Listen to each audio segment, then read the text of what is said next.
The topics and opinions expressed on the following show are solely those of the hosts and their guests and not those of W4WN Radio, its employees, or affiliates. We make no recommendations or endorsements for radio show programs, services, or products mentioned on air or on our web.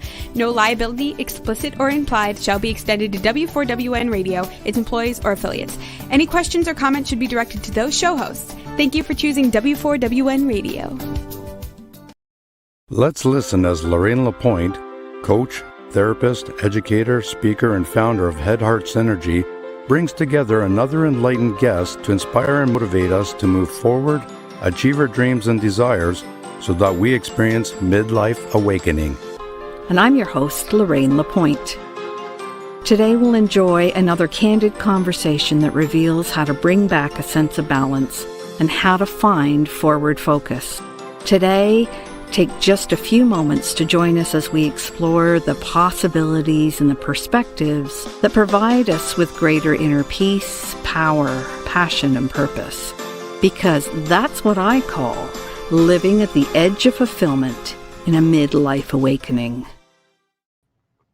Well, hello and welcome wherever you are in the world. And as you can hear, I might sound a little different today because I have one of those wonderful things called a cold. So I hope you bear with me. And so I wonder if you ever stopped to think about why so many of us just accept the expectations and programming that gets handed down to us through multiple generations. That's what we're talking about today. Although we've been given an amazing ability to question and respond to things, when they feel a little off, sometimes we ignore what we actually know and simply believe what we're told.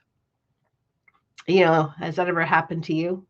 Unfortunately, when it does happen, it opens us up to all kinds of dark psychology, which manipulate and coerce both our inner energy and our mind. And this is known, our inner energy and our mind is known by our guest as our wisdom body. So we're going to hear lots more about that today. And lately, it seems I'm often hearing the question from others. It goes like this: have they lost their mind? Well, it certainly seems so for some. And this is something I'm going to explore thoroughly in a masterclass called Have They Lost Their Mind? And the good news is that even if they have, it doesn't need to continue. And on today's show, we'll explore how humanity is being prepared to see and feel and hear and know an undeniable truth that is literally written in our DNA. So it might feel like we're losing our mind. We used to believe that what we received from our DNA, from our parents, was the blueprint for our physical body. How high, how tall we are, what is the shape of our face, maybe our eye color. But our tribal ancestors were already well aware that what we receive is much, much more. And of course, now the science is catching up. So recent animal experiments have proven the experiences of one generation are passed along to the next as memories, as sights, as sounds, as smells, feelings, or thoughts to, those that don't exist yet. And this gives rise to a problem called intergenerational trauma. We might talk about that a little bit today, too. For those who aren't aware, that's when one generation doesn't complete an emotional experience or find justice for the events of their lifetime, and instead the trauma gets passed down into subsequent generations. It was Albert Einstein, interestingly enough, who said that in 1950, he said a human being is part of a whole. And although he experiences himself and herself, your own thoughts and feelings as something separate from the rest, it's actually a kind of optical delusion of consciousness.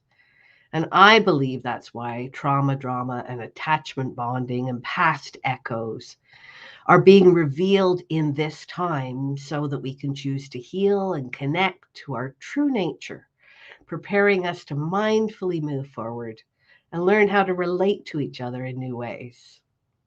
This is something I'd love to delve into with you, but it's only an hour's show.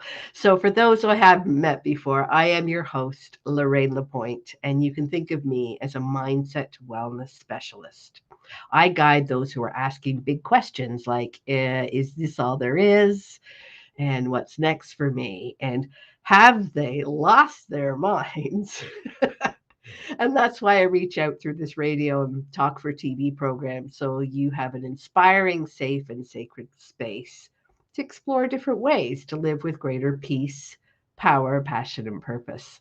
Each week we broadcast in all kinds of different places through different social media. So please notice if there's something in the conversation that you find especially interesting. And be sure to let us know that in the chat. Because whether you're here live or you come across us later on, we really invite you to engage and connect with us. Because for every comment, like, or share, my company, Head Heart Synergy, provides a day's worth of fresh water wherever it's needed most in the world.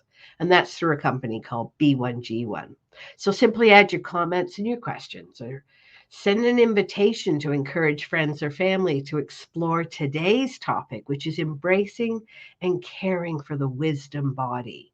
And after this short break, we'll connect with today's guest as you're listening here on the Edge of Fulfillment on W4WN. That's the Women4 Women Network radio and Talk for TV. And we'll be right back after.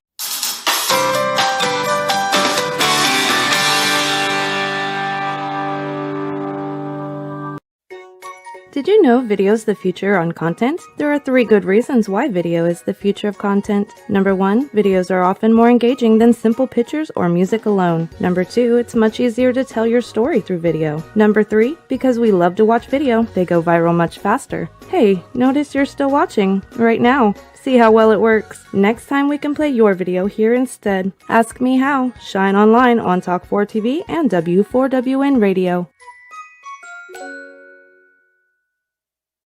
Hey, are you looking for a brighter future? Wishing for greater calm, clarity, and confidence? What if you knew an inside job was the answer? Your mission: stop the inner burn, gain mental fitness so you get more out of life. Imagine in about 15 minutes a day for just 6 weeks. Come on, we'll show you how. Don't miss it. Just go to www.lorraine.gives/m-fitness and join us right now.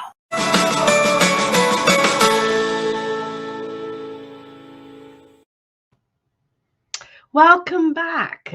Just this morning, while enjoying my coffee, I received a wonderful message about the energies that are swirling around us, removing and dissolving all the old emotions that are stuck and stagnant within our body, our heart, and our mind. And it seems that this is the right time to align our emotional or intuitive body with our mental body so we can balance both our masculine and feminine energies. And I believe that this is the focus of our guest. So let me tell you a little more about her. Anaiis Salles is a transformation catalyst. She's known as an author, a speaker, and innovator who's been a creative or a co-creative healer since she awakened in 1989, when she began her career on the cutting edge of helping people without the use of hardware or technology. Anaiis is the founder and product innovator of Sourced Solutions, which is a low-cost, high-impact product line for healing. And it's her mission to guide others towards embracing and caring for their unique and magnificent wisdom body so they can powerfully live into their amazing birthright. So I'm going to stop talking about her and let's meet her right now. Welcome, Anaiis. Good to be with you, Lorraine. Oh, it's wonderful to have you here. I understand that you're super passionate about teaching others to embrace and care for the wisdom body, and I'd love to hear more about that. Where would you like to begin? Well, I'd like to begin with the concept that we all have a wisdom body. And I loved your comments about losing the mind, because one of the ways that we gain access to the wisdom body, the key to the wisdom body, actually involves losing some aspects of what we think of as the mind that are not nurturing, are not healthy, and are full of what I call murmurs. Mm. Murmurs are low level energy whispers that you may not be able to hear yourself thinking on what those thoughts do to your body, your emotional body, and then to your immune system, unless you have gained access to your wisdom body. Once you have gained access to your wisdom body, you become more and more adept at being able to hear the murmurs. And then, of course, in my work, I teach people how to clear that kind of information and how to do it on their own. So I'm very passionate about self empowered, full and complete healing. That's awesome. And I know that you talk about the show is called Embracing and Caring for the Wisdom Body. So, is there a difference between those two things, embracing versus caring, or is that something that you'd like to expand on a little? Well, I do think there is a difference between embracing and caring. To first embrace the wisdom body, there's a lot of non essential material, thought material, feeling material that has to be cleared. Once that is cleared, we have more and more literally life force with which to begin to care for the wisdom body. So I think there is a difference. And what I wanted to share with you and your audience today is, in the work that I do, so much of it also involves the physical body and Mm. how the physical body and the wisdom body can work together. So I was listening to the radio this morning, and in Philadelphia, we have a program called The Pulse, and Ah. it's on WHYY radio in Philadelphia. And this morning's program was about clinical trials in immune therapy that have been going on at the NIH. And I would like to just say to your audience that I've been engaged in those kinds of clinical trials without NIH funding for 3 decades, and have come to the conclusion that immunotherapy that originates from within your wisdom body is a powerful way to bring in a holistic additive to any physical challenge that you might have. So I wanted to just focus on that a little bit and make sure people go and listen to that program, because in that clinical trial, there was the discovery in certain patients that they have specific kinds of cells that locate cancer cells, can find them, and they begin to try to wear them down and kill them. But in Mm. some people, this process goes awry, and then the balance goes out of whack, and the cancer cells gain hold of the physical body. And in this amazing clinical trial, they figured out, which I figured out 30 years ago. It's funny because I don't use hardware technology. So some things just happen by the virtue of the wisdom body and by spirit, that human blood has the capacity to do the job. And so what they did in this clinical trial with advanced cases of cancer was they used the patient's own blood, and they augmented the cells that were able to fight the cancer, and they introduced them back into the patient's body by the billions. And in many cases, cancers that were stage 4, that were considered terminal, were completely eradicated. So that is also the nature of my work. And one of the ways that that happens for me is helping every person gain access to that deep DNA cellular relationship with your own body. And that is the function. It is one function of the wisdom body. That is so awesome. I was actually reading something about that a couple of years ago where they did something similar. They took someone's own blood and Mhm. centrifuged it, Yeah. sorry, and then reintroduced it with wonderful results. So please tell us more. Well, my source solutions are based on that principle. They're based on the principle of we do have the information in our own genetics to take care of anything in the body that needs healing, where we've gone out of balance for whatever reason.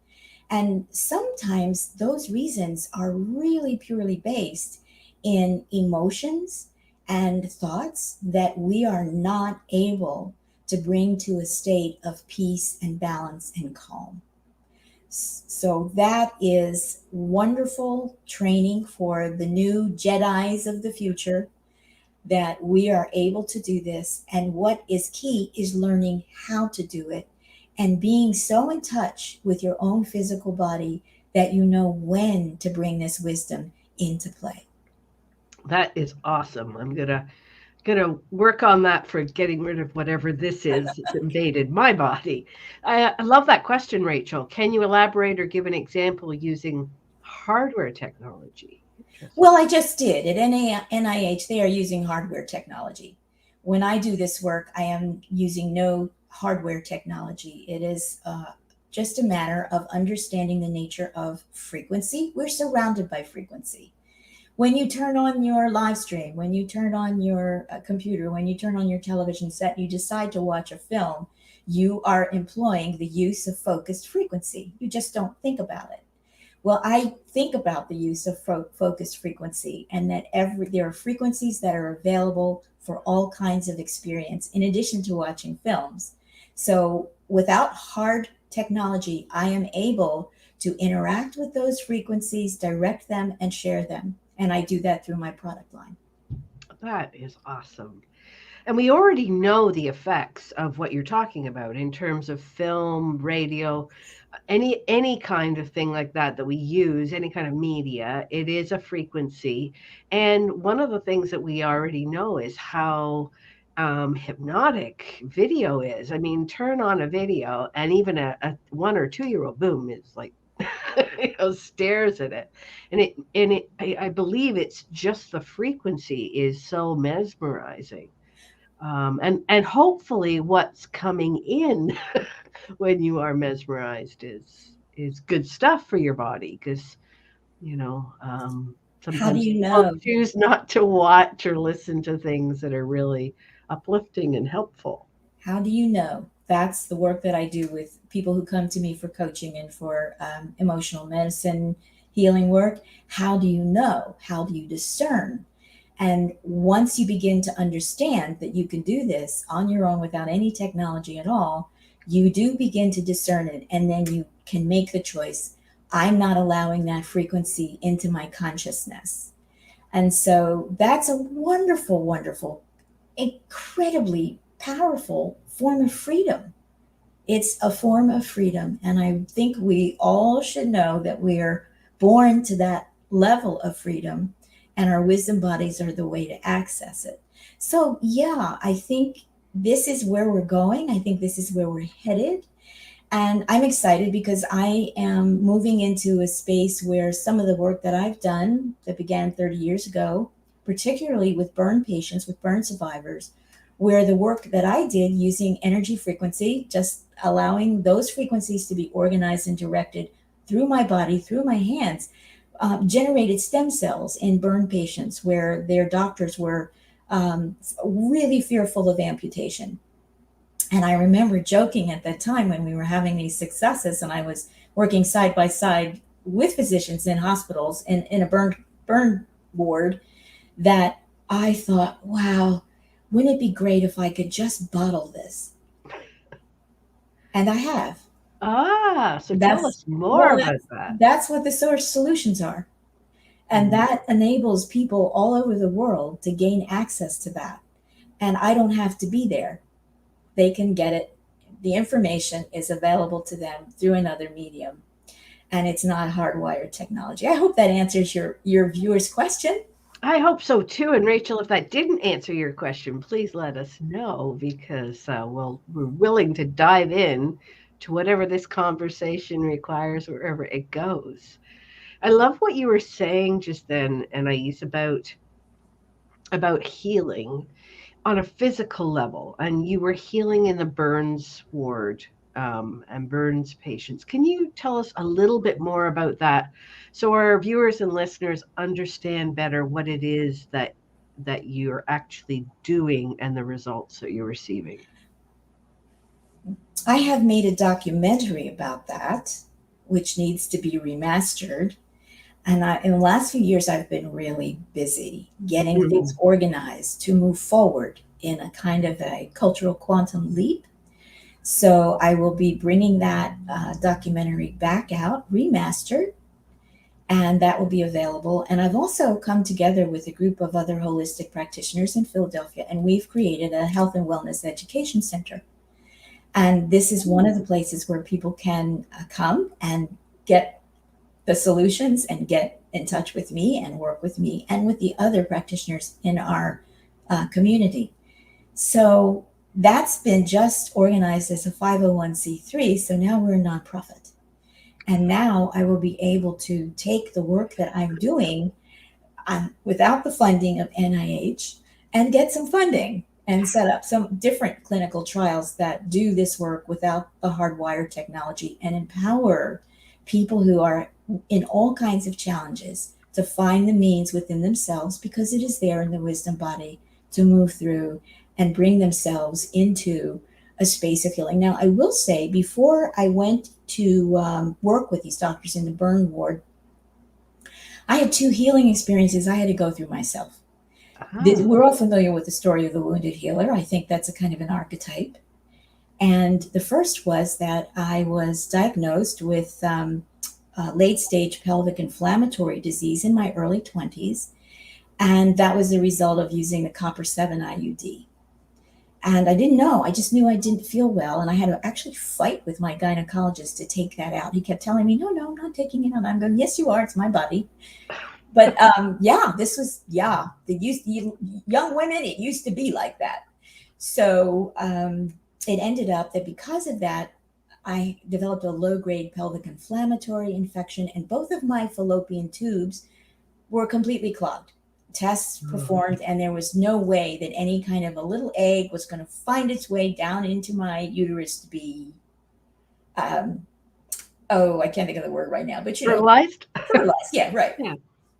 So that was just so painful for me. I had one child, and I was really ready to have another when all of this came out.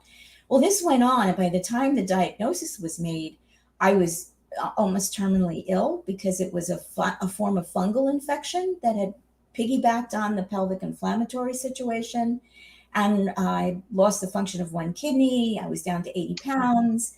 I couldn't do anything. I couldn't take care of my family. And that was when I began to tune in and start asking the question, because I knew I was dying. And so I was asking, well why? What's this about? And not from a place of being a victim. Well, I'll fast forward 2 years later. That situation, through information that was given to me from my own wisdom body, gave me a practice to do, a daily practice, which I committed to doing. And 2 years later, that situation was entirely cleared.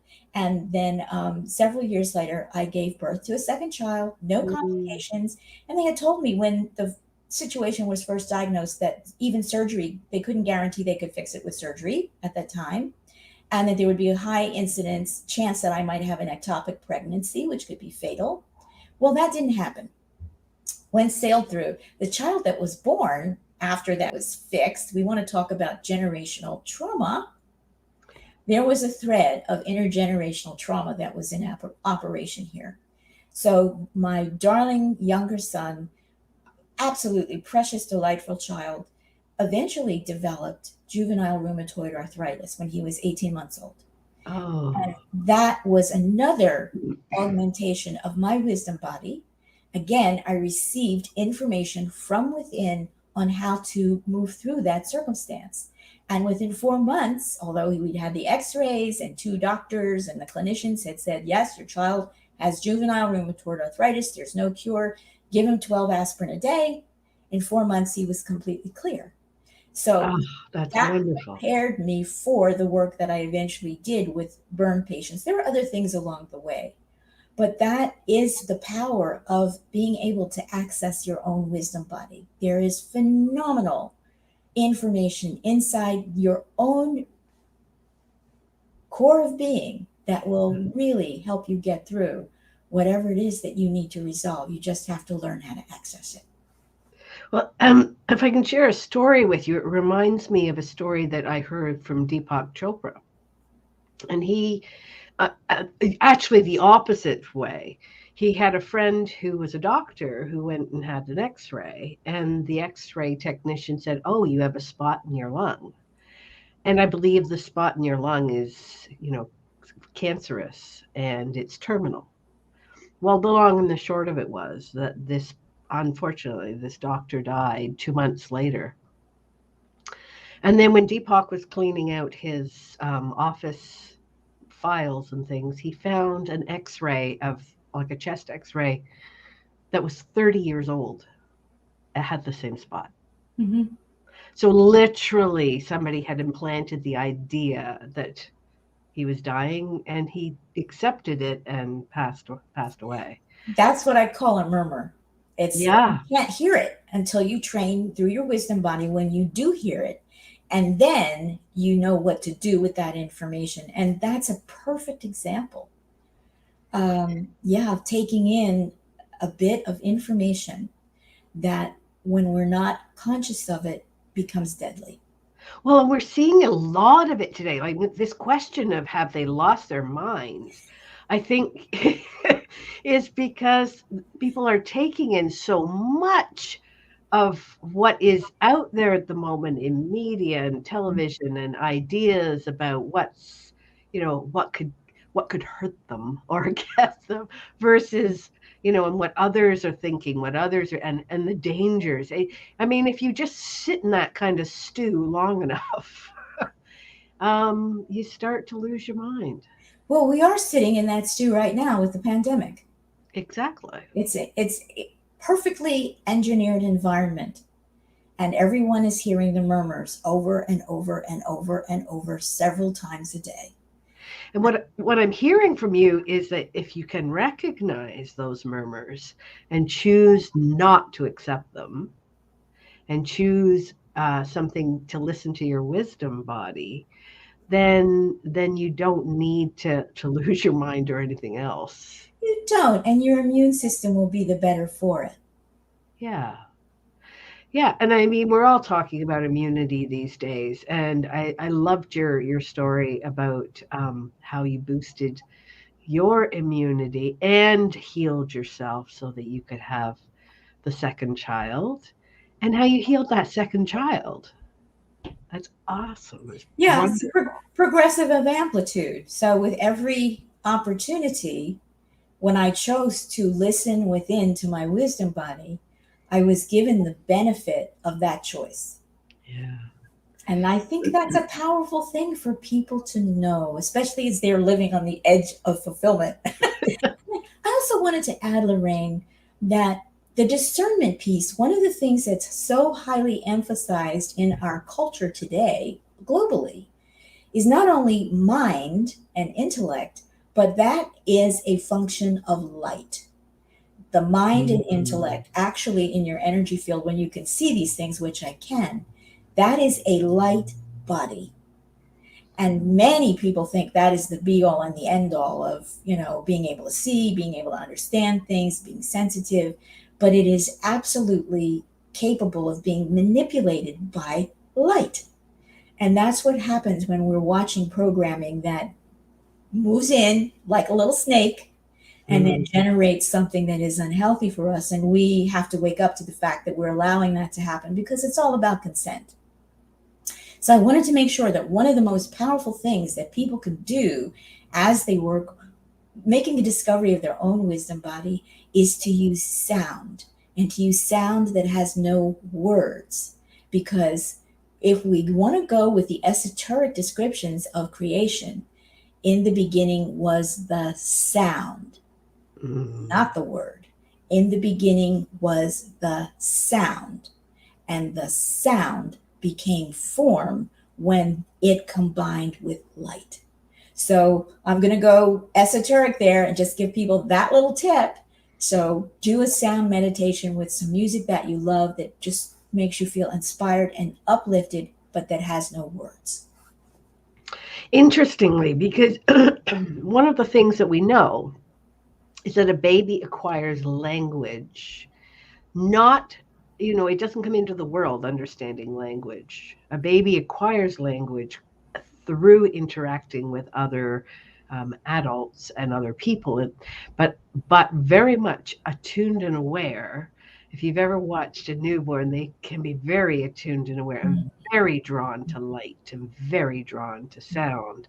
And I think that sometimes we get bogged down in our own busyness in the world and not recognize that we too are, that doesn't change. We are creatures that are light and sound. So would you like to tell us more about that? It's a beautiful process to become awake to that dynamic. And it's a beautiful process when you become aware of your light body fully, because it is a very important part of you. And through your light body, you can become aware where your own technology, because this is part of your bio-spiritual anatomy, this is your technology, it's your birthright, but it's just not hardwired. So when you turn on your light, your energy field, and you clear out the intergenerational trauma, the murmurs, you will focus on what it is inside of you that is your contribution to life. And through light, you can begin to bring that contribution to life, but it will also include sound. It has to include sound, because everything in our environment is also sound-based. It's just not as easily recognized as the light dynamic. So I think it's powerful for your viewers and listeners to really tap into that and to feel that. And I encourage everyone to find the keys to your wisdom body. I'd be delighted to help you. Yes, sound healing removes blockages from brain waves. Absolutely. And it is profound. And it was through the mechanism of sound, not light, that I was able to fully awaken my entire energy field in 1989. It was a function of sound, and it had nothing to do with my mind. In fact, after I came out of that experience, I thought, oh my God, I've lost my mind. You had lost your mind. I am. Yeah, exactly. And if we think about it, very wise teachers, yogis, and all kinds of different wise gurus and teachers through the years have often started their practices with a sound, like the sound of Om, or many chantings. Or the other day, I had a lovely campfire, and we did our drumming, and it just amazed me, because the drumming, it just went on, and it felt so amazingly clearing and beautiful to be in a circle of people drumming in front of a fire. And there's the light and the sound. Yes, it's a wonderful ritual. It's so comforting. It's so inspiring.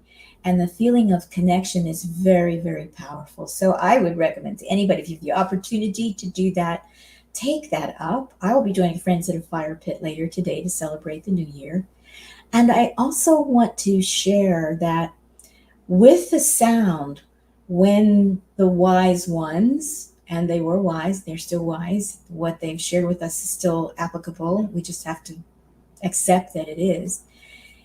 The sound creates a resonance through all of your cells. When you use the single sound of Om, which I particularly am not into, but some people are, when you use that particular sound, you need to find your own sound. Your body, your frequency has its sound. Great, discover that.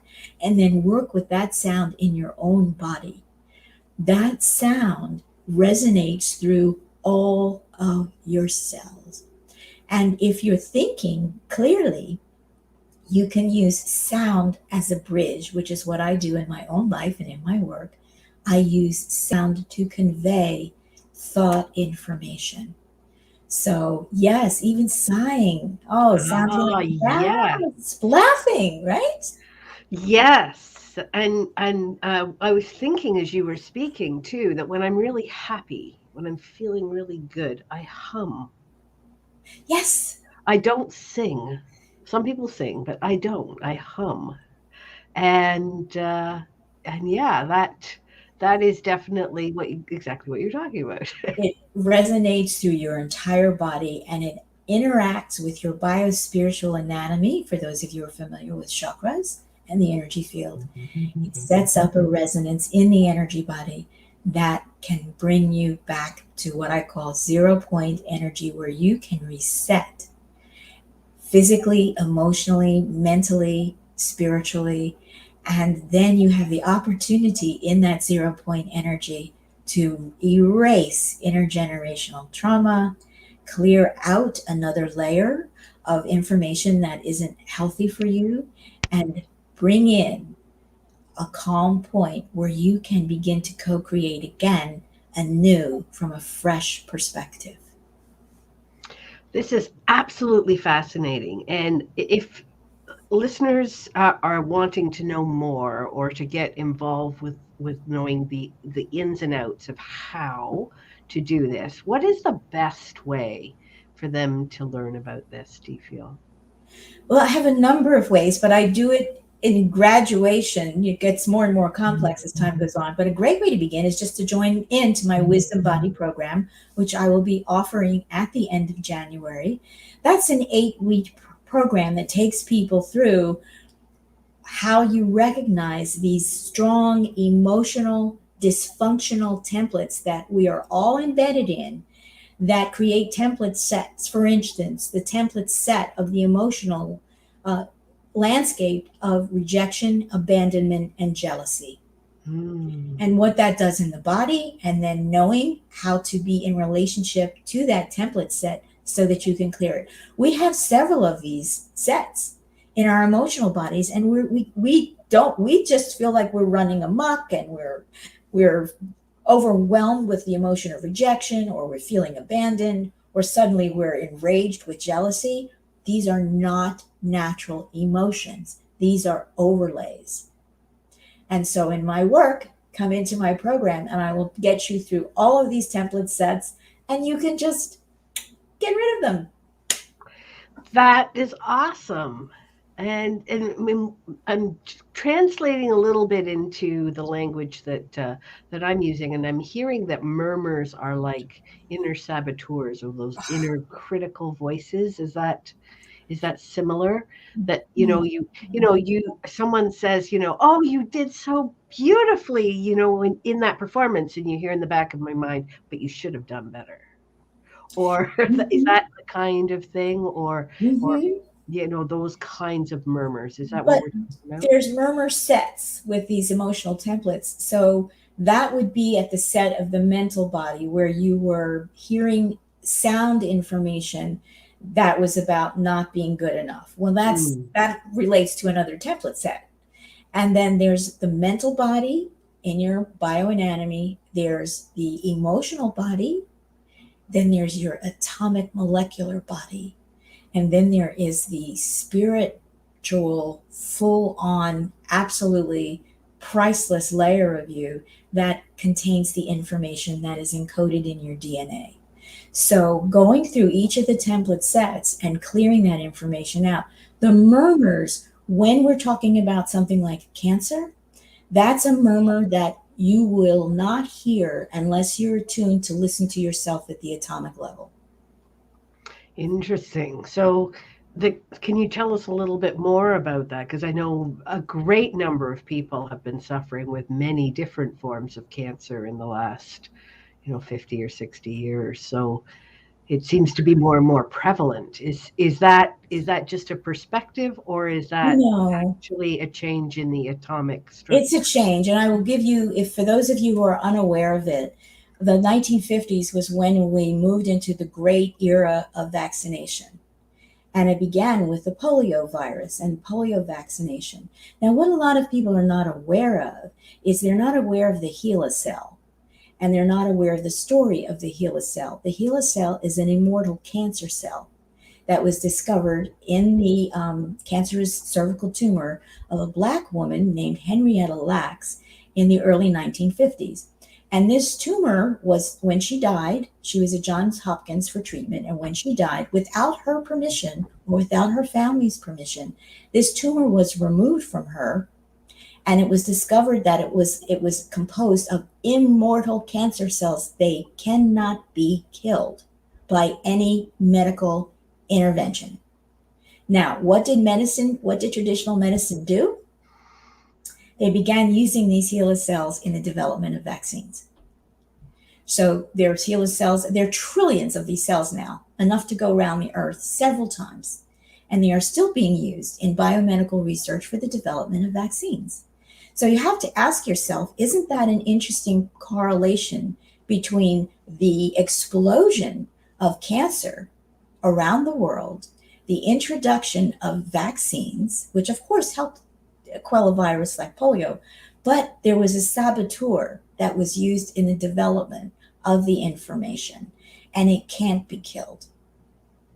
So if you don't know about this, read the book, The Immortal Life of Henrietta Lacks, and understand not only that, it goes one level deeper, which is the biomedical industry has now claimed that if they take your blood, they own it. You don't own your own blood anymore.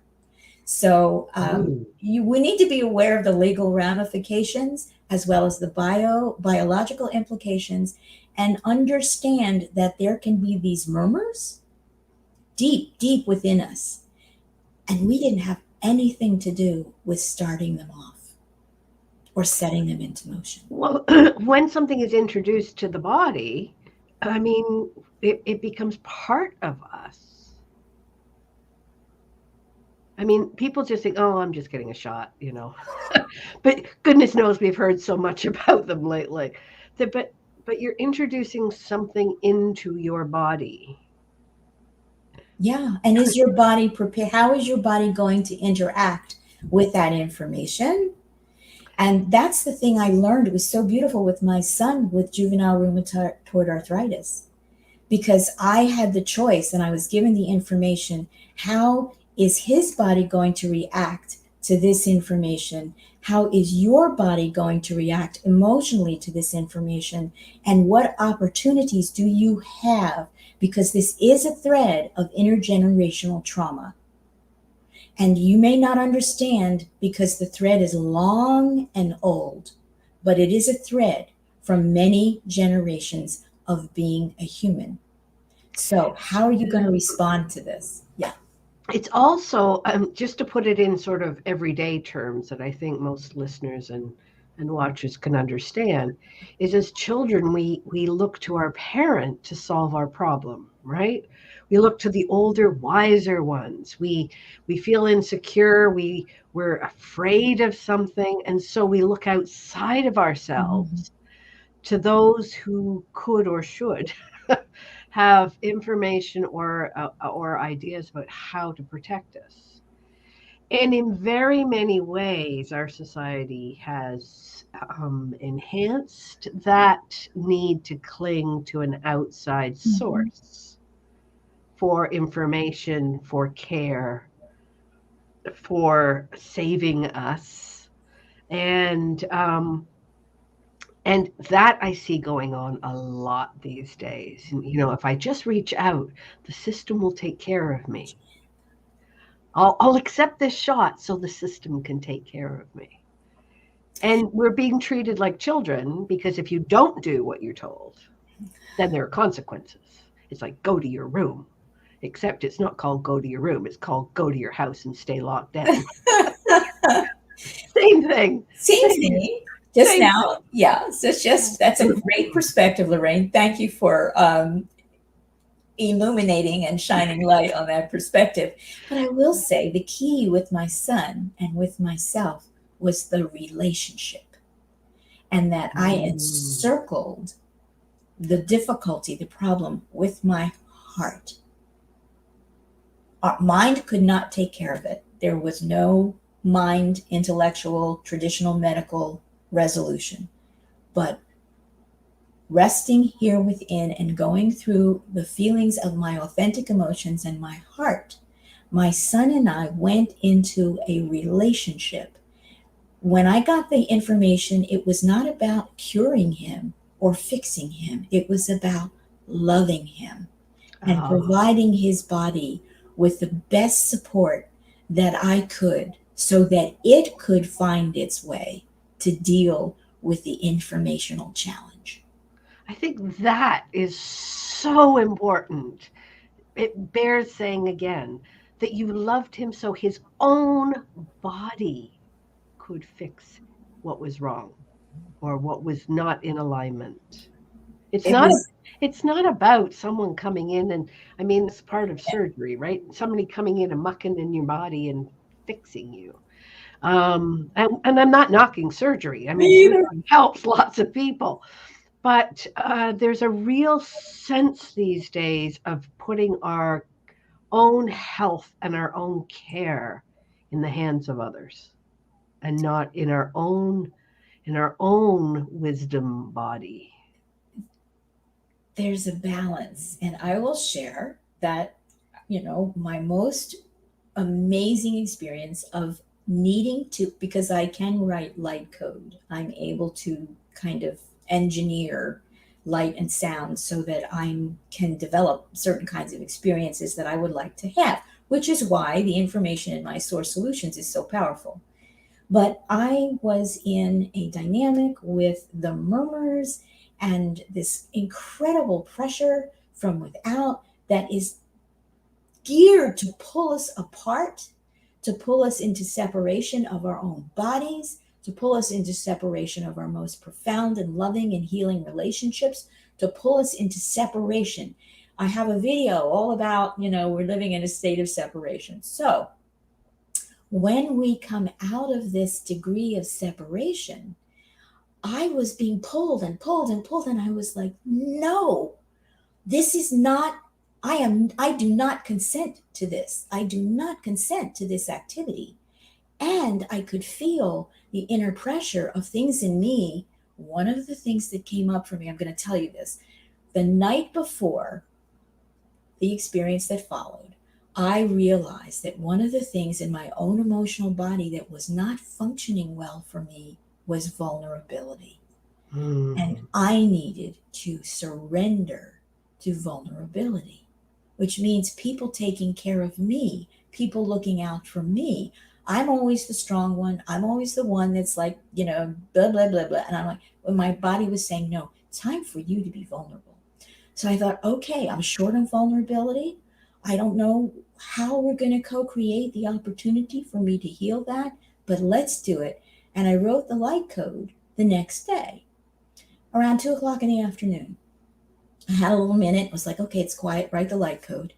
11:00 that night, I was in the emergency room with appendicitis, which I knew I had written into the light code because that was a way for me to put myself into a situation of absolute vulnerability where I would have to be cared for by others. And my body would have to be cared for by others. And my emotional body was cared for by people who loved me, who looked after my tender basic needs. While I was only in the hospital for like 48 hours. And, it was such a profound experience for me. And it was part of me changing the information that I was carrying. Well, intergenerational trauma, be strong, be invulnerable. Don't let anybody touch you. Don't let anybody hurt you. Don't let anybody cut you. Right? And in that instance, there was a balance of outer technology, systems, beautiful, incredible teams of people to help who did the surgery. And there was the balance of my own wisdom body that took care of all of that information. And the healing, you should see how like people can't see the scars. Like, well, where is it? Where'd you have? Answer? Where? I can't see anything, right? But that's the balance. And this is what I would love to encourage your listener. With wisdom body information, we find the balance. That is so awesome. And unfortunately, we've run out of time for this show. We had a listener question about how to spell Gila. Can you spell that quickly Yes. for us? It's capital H, small e, capital L, small a. And that's a shortening for Henrietta Lacks. The first two letters of her first name and the first two letters of her last name, Gila, Henrietta Lacks. So and the book again? Oh, right here. Hang on. Don't go away. Right here. The Immortal Life of Henrietta Lacks. And there's the Gila. And there's wonderful. The Gila. Okay. Because I know that we have some listeners and watchers who love to delve into these things. So unfortunately, as I said, we've run out of time for today. Thank you so much for all of your wisdom and sharing today, Anaiis Salles. And I will just end the show by saying I am your host, Lorraine Lapointe of Head Heart Synergy, reminding you that at the edge of fulfillment, there is a choice. You can stay on the edge, doing what you've always done and getting what you've already got, or you can become a little courageous, learn a little more about yourself, and move beyond the edge to get what you really want. We'll see you next week. Bye.